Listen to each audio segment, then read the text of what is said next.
Our next speaker has left a long legacy of economic growth in the state of Texas. As the state's As the state's longest-serving governor, he championed low taxes and sensible regulations.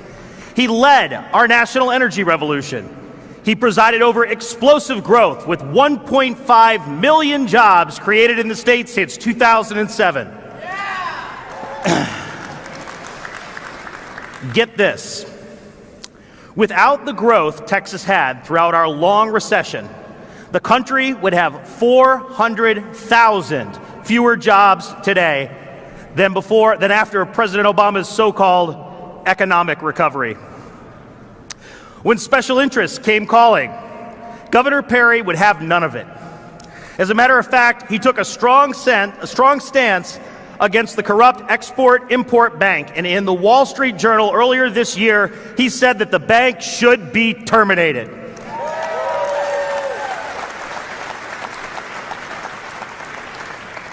Governor Perry has a record that few can match, and it's even starting to actually make me a little bit nervous. You may have seen in the news last year that Governor Perry started asking companies outside of Texas to move there thanks to the business climate that he helped create.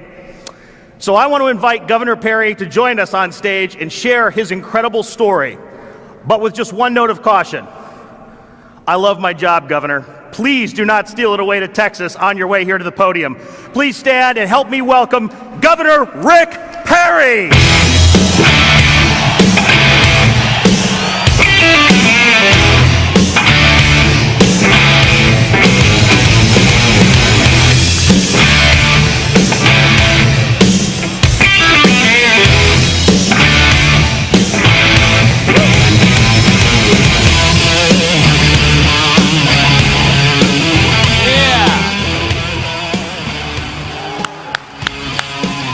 It is good to be in your presence today. I love being with patriots. I like to be in the presence of patriots, and I'm right smack dab in the middle of a bunch of them today.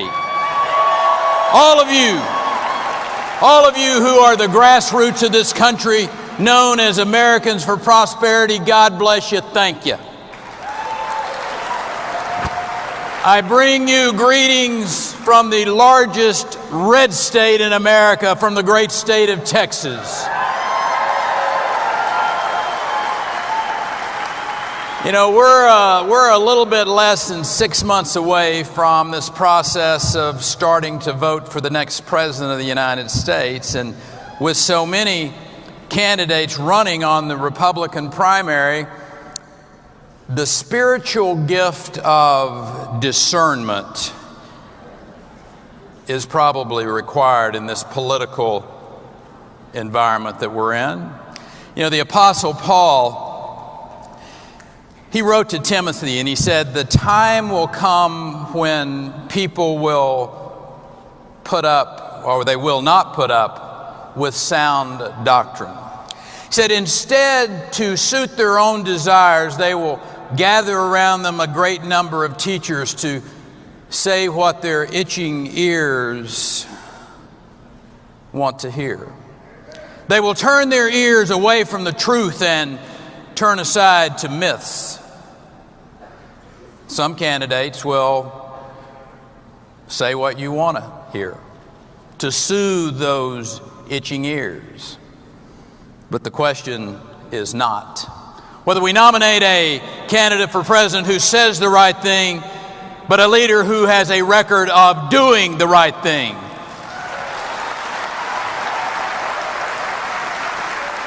You see, we've had 6 years, actually a little over 6 years, almost 7 years of a president who talks a good game, but his actions and his policies are an absolute mess.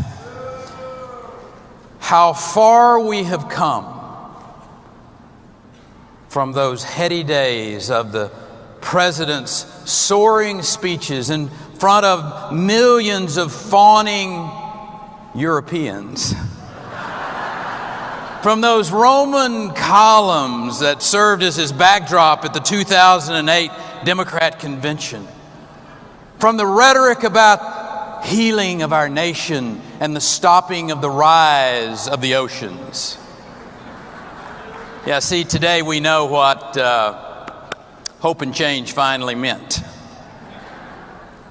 It was a delusional mindset, absent from the confines of reality.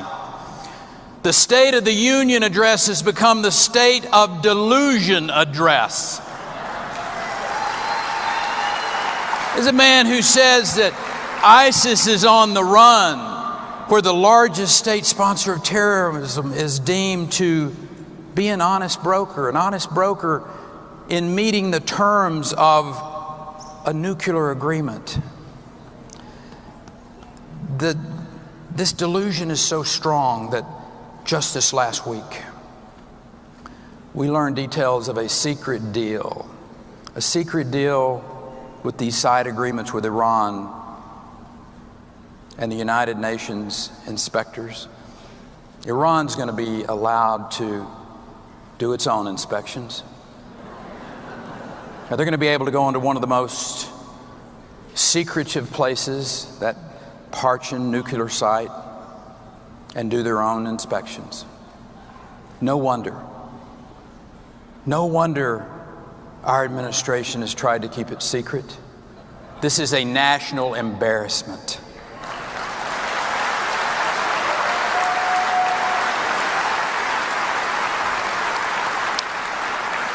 You know, for decades, America has lived up to the principle that we negotiate from a position of strength. And under this president, we negotiate from a position of weakness. When all you offer up is words, free of action to back up those words, your allies, they figure it out pretty quick. They don't trust you. And your adversaries are going to test you. This is a president who thought he could speak things into existence. I thought he was thinking about the first chapter of Genesis. I mean, seriously, it's been 2 years since he addressed the issue of Assad. He said Assad must go. He's still there. Aggression, whether it's on the part of Russia or whether it's ISIS or whether it's Syria, doesn't respond to just words. It responds to strength. Absence of strength and resolve, words from even the most powerful man in the world mean nothing. They're meaningless. It is time for us to end American weakness.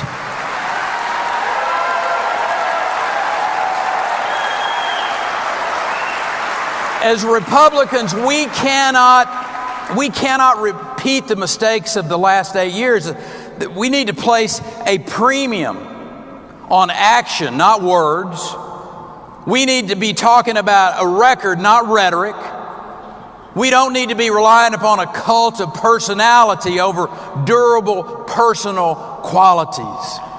Now listen, I'll be the first to admit, I am not the best talker in this race. I admit that. I've been known to mangle a few words. I've been known to lose my train of thought from time to time.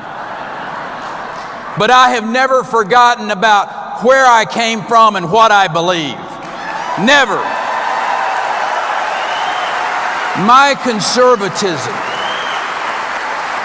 conservatism is rooted in the soil and the soul of a place called Paint Creek. My mom and dad were tenant farmers. For more than just a few years, we used an outhouse. My mama washed my sister and myself on the front porch in a number 2 wash tub. I didn't ever think we were poor because I had everything I needed. I had these wide open fields that I could walk along and run around in with my favorite dog. I had a Shetland pony, had a Boy Scout troop. What else could a young man want? My dreams were as vivid as the vast West Texas soil that we farmed. I believe that what a Texan can dream, a Texan can do. And by the way, I still believe that, and I believe it for all Americans.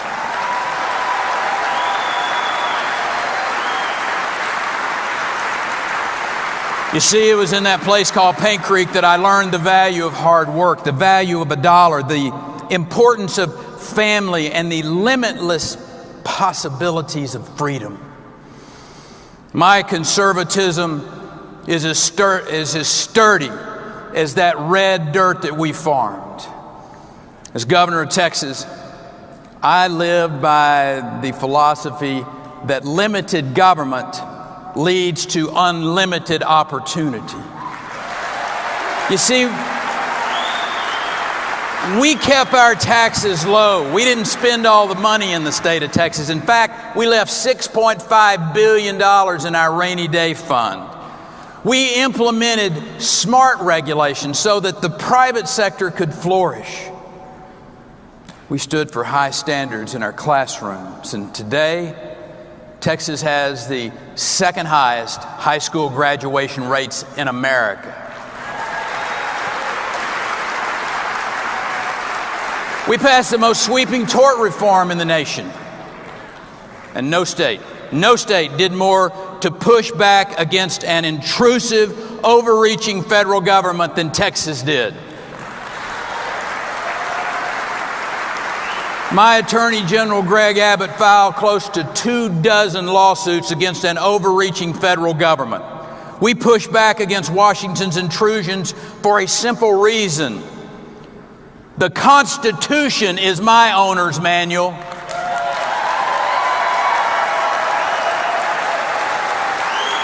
And my Constitution still has a 10th Amendment in it.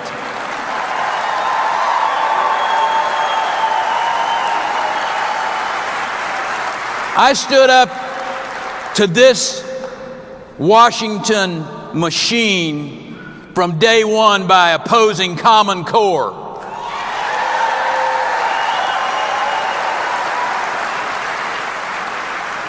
I also said no to what I call federal bribery in the form of race to the top federal education monies. I am the only governor in the race who can say that he opposed Common Core and race to the top from the beginning.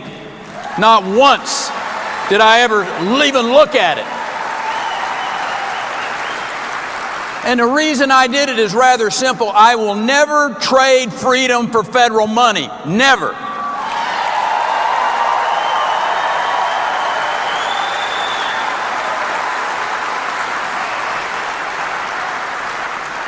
See, most governors running for president now say what conservative audiences want to hear, that they oppose Common Core. But things were a little different when they were governors and not campaigning. Take another issue. President Obama's massive expansion of the broken Medicaid system under Obamacare. I opposed it from day one.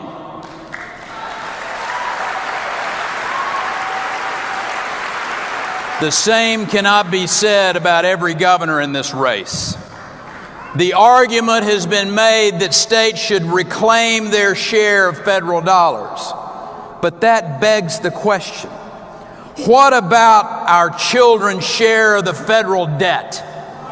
Justifying Medicaid expansion on the grounds of returning federal money to your home state can only be done if you turn a blind eye to the fact that we are $18 trillion in debt.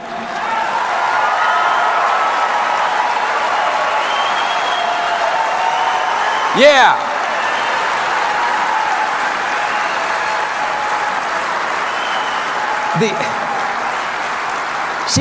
The idea that Washington has this federal pot of Ohio Medicaid money that would have gone to some other state is just nonsense. That money doesn't come from an endless vault of money in Washington. It is borrowed from bankers in China and children in Cleveland and Columbus. That's where it comes from.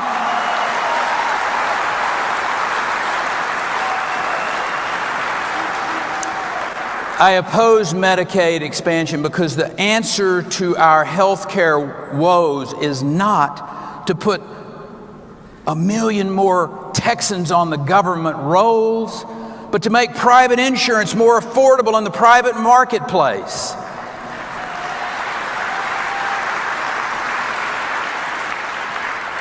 on the issue of life.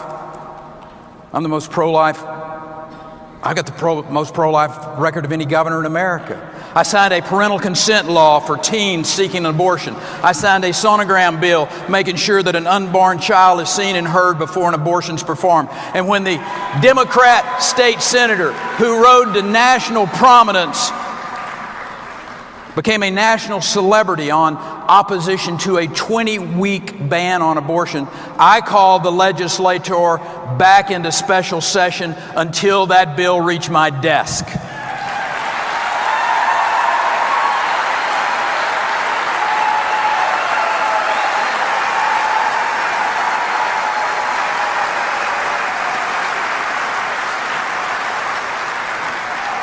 Every candidate has rightly expressed disdain about the practices, Planned Parenthood, in those videos.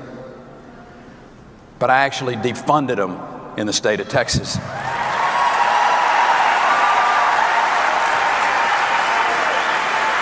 My fellow Republicans, we don't have to settle for 11th hour campaign conversions to conservatism. You don't have to rely upon the rhetoric. You can check the record. And the record also shows that while the rest of America was hemorrhaging jobs, in Texas, we were creating them. By the tens of thousands, the hundreds of thousands. As a matter of fact, from December of 2007 through the end of 2014, Texas created 1.5 million new jobs in this country. Without those jobs, America would be 400,000 jobs behind.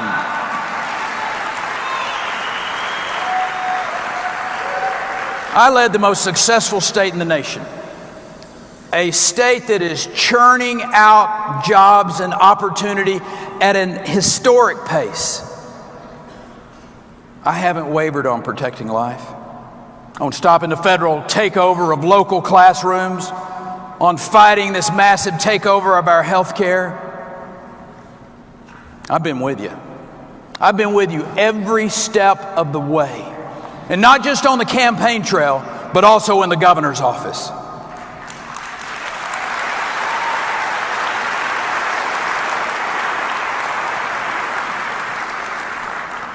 Even when I switched political parties in 1989, it wasn't because I'd changed what I believe in. It's just that what I believed in was no longer welcome in the Democrat Party. The day I switched political parties, I made both parties really happy. You know, when a candidate says he's pro-life, but runs television ads saying abortion is a decision between a woman and her doctor, when they rail against Common Core on the campaign trail, but supported it in the Capitol, when he opposes a birthright citizenship just a few short years ago after supporting a guest worker program, it kind of raises the question. If he changes his mind so easily on the campaign trail, what's to say he won't do it as the president?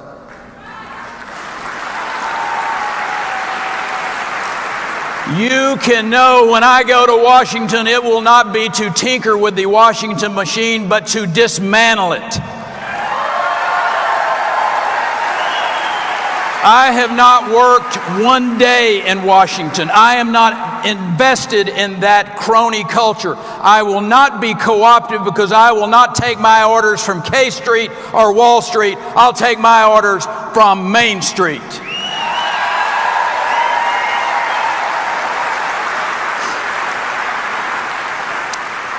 When I go to Washington, I will declare war on government spending. Runaway agencies will be reined in because their funding will be cut. My first day in office, I will freeze all pending federal regulations and begin the process of repealing every Obama-era regulation that costs and kills jobs. See, today, that K Street corridor, it exists to lavish these hand-picked cronies with Washington largesse. 6 of the 10 wealthiest counties in America surround Washington, D.C. Not because Washington creates wealth, but because it redistributes it. This cronyism can best be described as trickle-down liberalism. Think about it. It's hand-picked pet causes that benefit from spending proposals like the stimulus plan, while they're sold on the grounds of helping small businesses on Main Street. It's money that's washed through these massive bureaucracies, and they're intended to trickle down to middle America. But you see, middle-class Americans are only getting a shrinking piece of that pie while those special interests get rich. This is corporatism. It's not capitalism. It's where the well-heeled, they keep getting richer and the rest of America gets the shaft. And you know what? I am mad as hell about it, and I'm going to Washington to do something about it.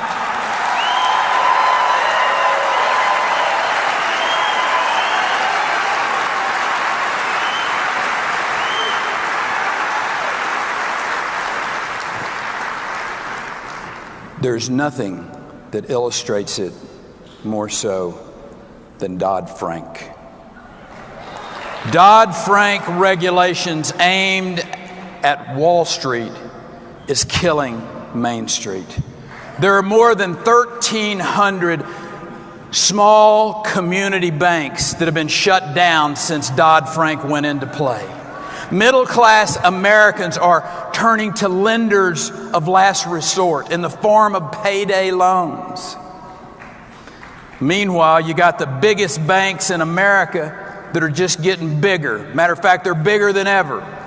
Too big to fail wasn't ended by Dodd-Frank. It was codified into law by Dodd-Frank.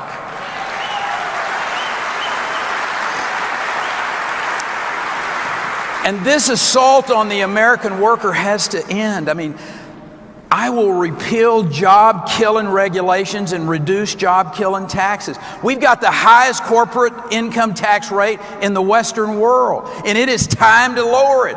We have some of the richest energy resources in the world. It's time for us to develop them and export them. That's what we need to be doing.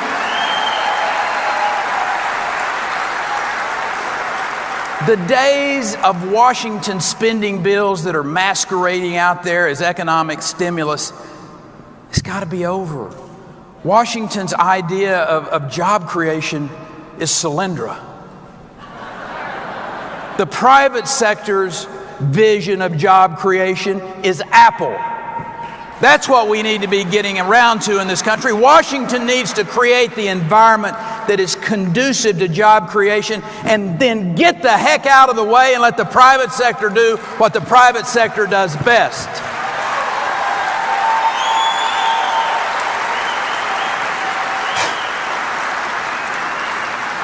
So let me put it on a bumper sticker for you.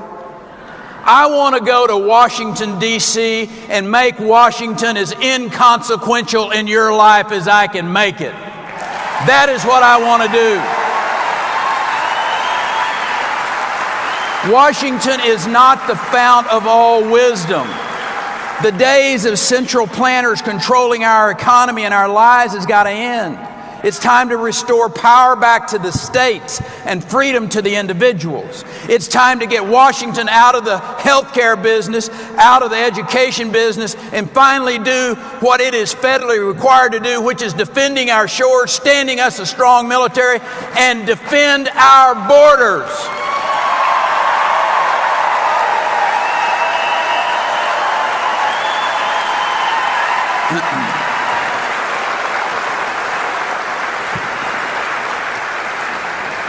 And I know a little bit about that defending the border issue. I'm the only candidate who has experience on that border. Last summer, I looked President Obama in the eye and I said, Mr. President, if you do not secure the border, Texas will.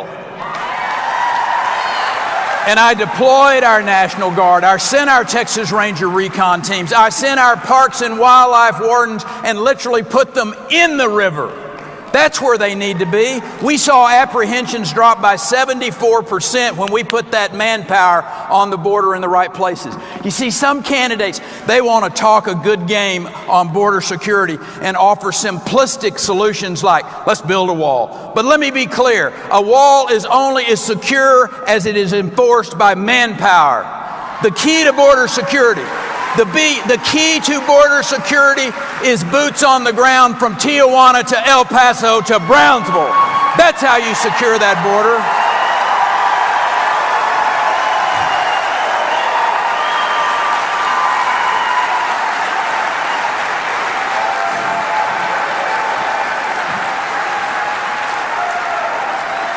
Your trust,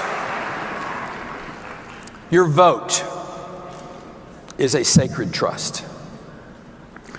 Those who receive it should have to earn it. Not just with the right rhetoric, but with the right record. The issue this election is not who is the best debater, but who's the best leader. Who will stand their ground in the face of criticism when the Washington elites take them on? Whose conservatism is grounded and is sturdy and is unwavering? Now, let me tell you, like a good Texan, I'm never backed away from a fight. And I'm volunteering to fight for this country, just like I did when I was commissioned as an Air Force officer in 1972. America is in desperate need of leadership again. They are desperate for a president whose actions speak louder than his words.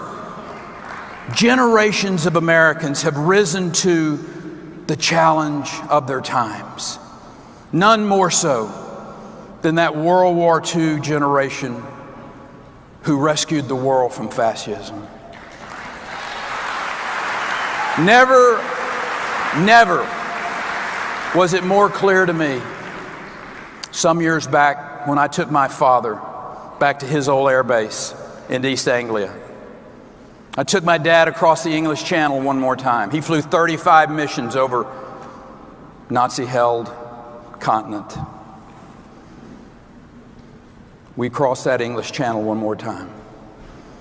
We went to those bluffs that overlook that beach called Omaha, where there are 9,000 graves on this windswept bluff overlooking that beach. There are 45 pairs of brothers, 33 of whom were buried side by side. There's a father and a son buried there. They're the sons of a president, 2 sons. You see, they all traded their future for our today with a final act of extraordinary sacrifice. In that American cemetery, those white crosses and stars of David all look west. West across the Atlantic. West to the America they loved. West to the America they would never return home to. It struck me as I stood there in the midst of those heroes that they look upon us in silent judgment. And we have to ask ourselves, are we worthy? Are we worthy of their sacrifice? It is up to us. In this room and all across this country, it's up to us to build an America worthy of those heroes' legacy, and I might add, of our children's future. So, ladies and gentlemen, let's get on with it. Let's get America back on track, and again, make America be the most powerful, powerful force in the world again. God bless you, and thank you all for letting us come and be a part of that.